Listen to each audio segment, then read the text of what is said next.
সম্মানিত গাইস, আসসালামু আলাইকুম। তো আপনাদের প্রথম পর্বে অনেক কিছু বলছিলাম। এই পর্বে তেমন কিছু বলার নাই। মা নিয়ে সম্পর্কে অনেক কথা বলছিলাম।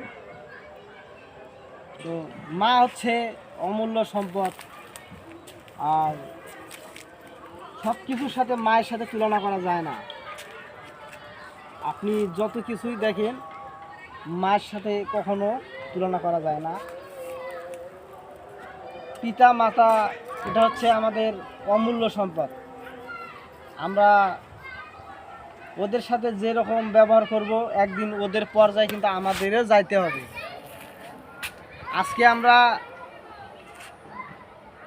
ইয়াং আছি দেখে, যুবক বয়স আছে দেখে আমরা ওদের এড়িয়ে চলছি, কিন্তু একদিন ওদের পর্যায়ে আমরাও কিন্তু আসবো। কিন্তু আমরা একটা জিনিস বুঝি না, বুঝতে পারি না। কিছু কিছু মানুষের চালকানি বুদ্ধি অনেক পরামর্শ দেয় আমাদের স্ত্রীকে। এসবের কারণে আমরা পিতামাতাকে ভুলে যাই। কিন্তু একটা জিনিস আমরা কখনো কল্পনা করি না যে ওদের পর্যায়ে একদিন আমাদের যাইতে হবে।